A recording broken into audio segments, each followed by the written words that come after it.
हिमालयी राज्य उत्तराखंड में एक बार फिर सकल पर्यावरण उत्पादन यानी ग्रोस इन्वायरमेंट प्रोडक्ट का मुद्दा चर्चाओं में छाया है।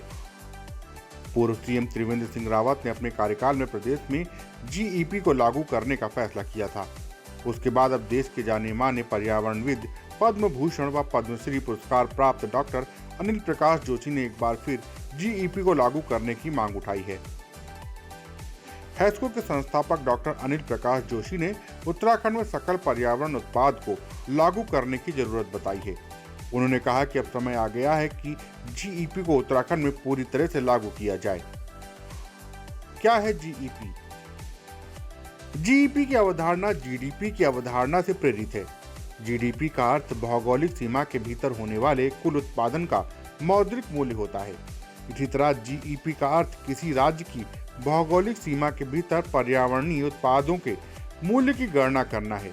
इसमें प्रकृति से जुड़े घटकों को शामिल किया जाता है, जैसे वन, मिट्टी, जल, वायु व अन्य। हर राज्य अपनी आवश्यकताओं के अनुरूप प्राकृतिक घटकों के संरक्षण पर जोर देते हैं। उत्तराखंड में क्यों जरूरी है जीईपी? दरअसल उत्तराखंड का 86% भूभाग पर्वतीय है। यहाँ बड़े ग्लेशियर हैं, जिनके कारण 12मासी नदियां बहती हैं, जो कई राज्यों को सिंचित करती हैं। वन संपदा भी शुद्ध वायु, खाद्य एवं आर्थिकी का जरिया बनते हैं।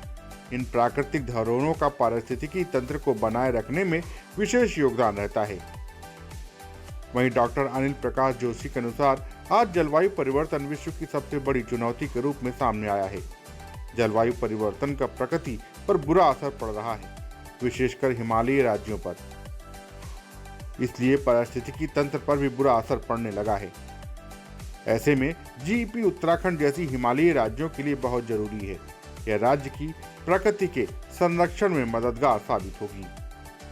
आपको बता दें कि 2021 में पूर्व सीएम त्रिवेंद्र सिंह रावत ने उत्तराखंड में सकल पर्यावरण उत्पाद को लागू करने का फैसला लिया था। जीईपी को अपनाने वाला उत्तराखंड देश का पहला राज्य बन गया था। उत्तराखंड में अपनाए गए जीईपी अवधारणा में 4 घटक शामिल किए गए हैं। पहला जल, दूसरा वायु, तीसरा वन, चौथा मिट्टी। इसी जीईपी को अब लागू करने की मांग पर्यावरणविद डॉक्टर अनिल प्रकाश जोशी ने उठाई है। दस्तक टाइम्स के लिए गौरव ममगई की रिपोर्ट।